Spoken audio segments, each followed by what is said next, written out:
Nous connaissons tous ce jeu mondialement célèbre, Monopoly.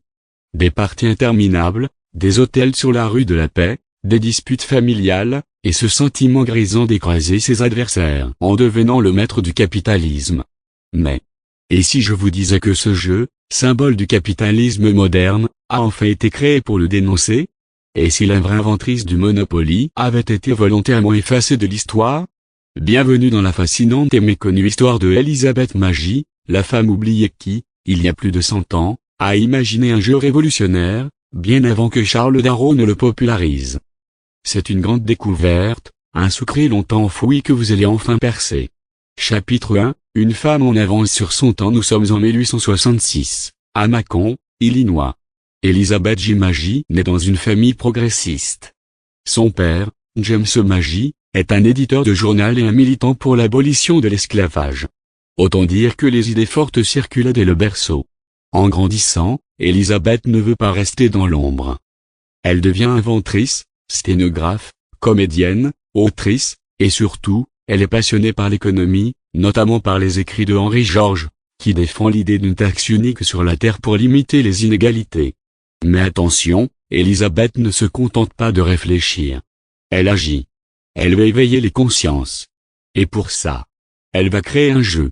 Chapitre 2, le Landlord's Game, la version originale du Monopoly en 1903. Elisabeth dépose un brevet pour un jeu qu'elle nomme The Landlord's Game, le jeu du propriétaire foncier. Et là, tenez-vous bien, c'est le prototype exact du Monopoly. Un plateau avec des cases à acheter. Des loyers à payer. Une case elle est en prison. Des dés, de l'argent, des propriétés. Mais ce que peu savent, c'est que son jeu propose deux versions. 1. Une version monopoliste, où le but est de ruiner ses adversaires, ça, on connaît. 2. Et une version coopérative, où tout le monde gagne ensemble, pour illustrer un système plus équitable. Elisabeth Magie voulait montrer les dangers du capitalisme sauvage, et provoquer une prise de conscience sociale. Elle n'a jamais voulu créer un jeu pour glorifier les monopoles. Bien au contraire.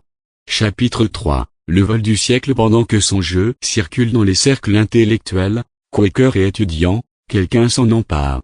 Un homme nommé Charles Darrow, chômeur pendant la Grande Dépression, découvre une version du jeu chez des amis. En 1935, il en vend une copie à Parker Brothers, après l'avoir renommé Monopoly.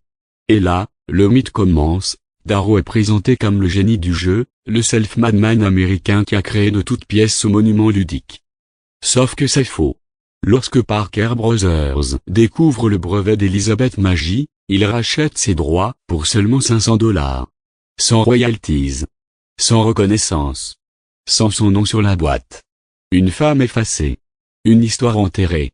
Chapitre 4. La vérité refait surface. Ce n'est que dans les années 1970, pendant un procès opposant l'université Ralph Anspach à Parker Brothers autour du jeu anti-Monopoly, que la vérité éclate.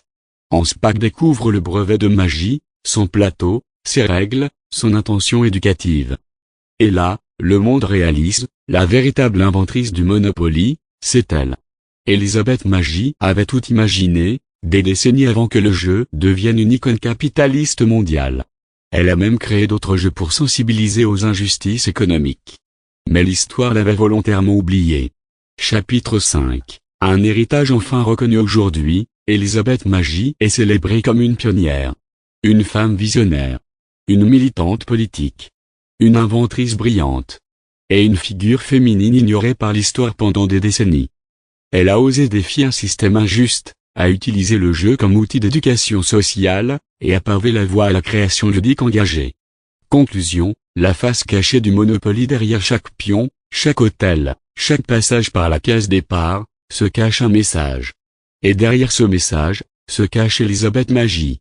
Le Monopoly n'était pas censé glorifier la richesse, mais nous en faire comprendre les dangers. Elle ne voulait pas que l'on gagne tout, mais que l'on réfléchisse à ce que signifie gagner ensemble. Aujourd'hui, en racontant son histoire, nous faisons bien plus que jouer, nous réparons une injustice historique. Et maintenant que vous savez, vous ne verrez plus jamais le Monopoly de la même façon.